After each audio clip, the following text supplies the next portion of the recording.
All right, everybody. It's shearing time. I'm first. Shear me. I'm ready to be sheared. Look, I don't want to do this. No. It's cool, man. It's cool. It's all good. Well, you're not going to do that thing. No, I'm not going to do that thing. It's fine. It's fine. All right. Cool. Oh, yeah. Yeah, that's good. Yeah, no, shear it. Fucking shear me. Fucking shear that goddamn shit off me. Fuck yeah. I thought you said you weren't going to be doing that shit. I'm doing a bit. I'm just doing a bit. That's all. It's all good. All right? Okay, just go. Do it. Do it. All right. Oh, yeah, fuck. Fucking shear my ass, bitch. Yeah, make me naked. Make me a naked fucking skin sheep. Yeah, run that thing all over my ass. Yeah, fuck yeah! Okay, I'm not doing this. Well, come on, dude. What's your problem? I'm not going to do it. You're freaking me out. You can't stop. You're like halfway done. I don't care. You know, blue widgets that are very low risk, well, then it's all about the price. Yeah. The higher up the value chain that you go, the more trust comes into play. The lead times are different. So you can model all this stuff. And there's a lot, you know, there's about 29 strategic tools that will make a massive difference if you put the puzzle together in the right order and start with vision. And these are tools that you bring to bear in your Inspired CEOs meetings. Yeah. So just, is it Thursdays and Fridays you do those? Yeah. So we have two things going on really. On a Thursday, twice a month, we have what we call the game changer conversation, which is really about expanding our mind to see a bigger picture of reality, right? So we'll talk about the human stuff. We'll talk about what's going on in the world. We'll talk about ideas around the last conversation we had was an amazing lady called Tiffany Kemp, who came to talk to us about contracts for grown-ups. How to think about negotiation and contracting like a grown-up so that you're trying to negotiate what is a win-win mutual benefit of our relationship in business, rather than how do I screw you over so that I win and, you know, you're tied up in a contract. Yeah. It's just a very different way of thinking about it. So it's not, you know, those conversations cover a whole range of things. And then about a month later, we check in on those conversations to see what we've done with it, right? Because you have to embed the learning. You can't just, your brain loves to be tickled, but nothing changes unless you do something. Yeah. And then every Friday, we have what we call the hot seat. So this is where the members bring to the room an issue, a challenge, an opportunity that they want to get the group perspective on. So it might be, for example, there was this issue that came up. I've got this guy in my team. He should be retiring soon. He's had some medical issues, and one of my team has come to tell me that maybe he's gonna, you know, take this medical leave and then walk away. What do I do? Well, there's no textbook answer to that challenge. But it was really interesting because as you start to take that challenge apart, what you realize is the things that you're doing to help them, they apply to everybody. We're all learning by taking a real live issue apart. So my shout out to the viewers watching this video is essentially connect with Chris, connect with Guy, both on the Inspired CEOs and with Peter as here before. And I don't know, this will put you on the spot, and I love doing it while we're recording because it's just the best way. Wouldn't it be nice to invite Sydney in for a hot seat without actually as a sort of guest? Would you do that for her? Sydney, you're very welcome to come and check it out.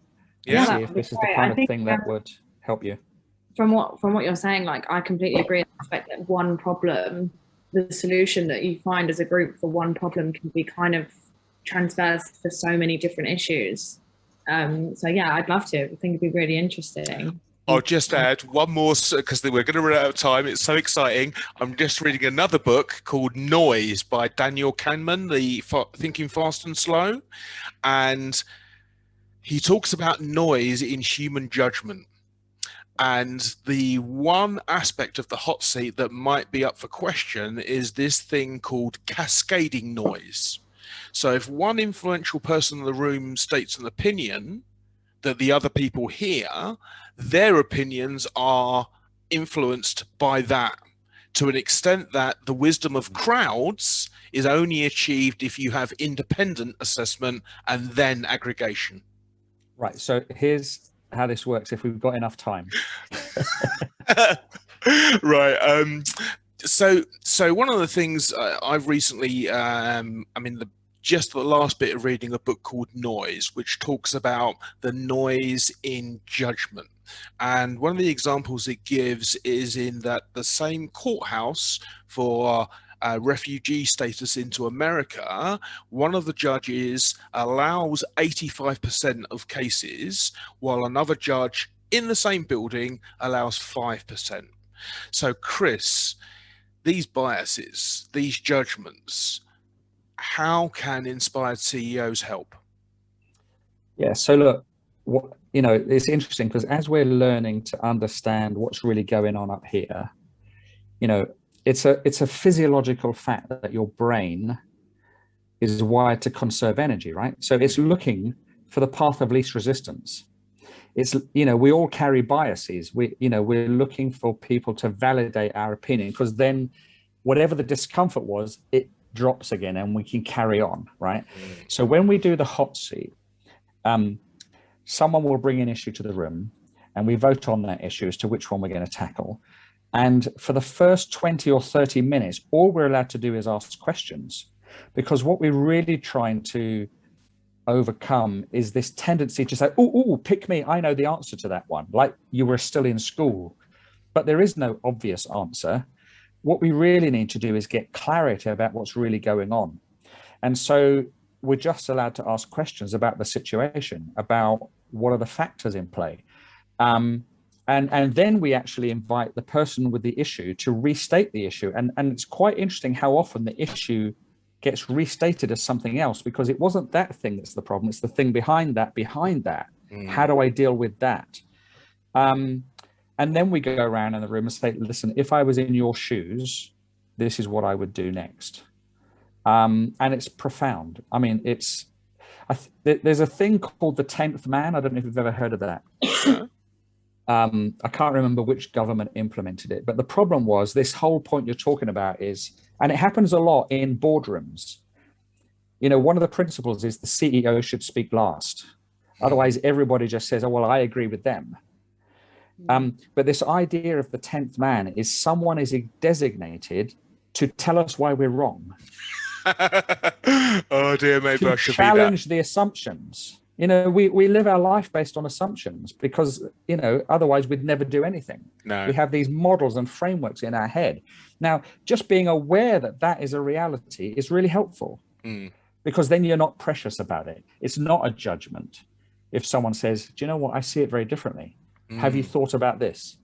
Well, it makes a massive difference. Well, I've been had the pleasure of being in one of your hot seats back in the first lockdown, and you're quite right that after that questioning and asking to restate, it is a coaching exercise in that you're drawing out the answers to questions that make people think, and it helps to perceive differently what they currently perceive in one way. So it is a very strong environment in that. And I think so. That I was referring in an earlier statement to cascading noise, which you just referred to with the CEO. And it's so important that in a room you have that kind of control, and that's one of the things I found really refreshing about the sessions. And Sydney will no doubt enjoy the one she does with you. Right, well, that's it. Thank you very much for taking part. We've lost a couple of our people throughout, but if we all wave goodbye. And I now routinely place little comedy clips in these videos, so enjoy them. All right. Thank you, Jonathan. Yes, I'll send you... Great being with you, and really nice to meet you, Sydney. You too, Chris. No worries. Jonathan will give you my contact details. Yeah. Okay. Take care, people. Have fun, and we'll see you again. Cheers. Bye.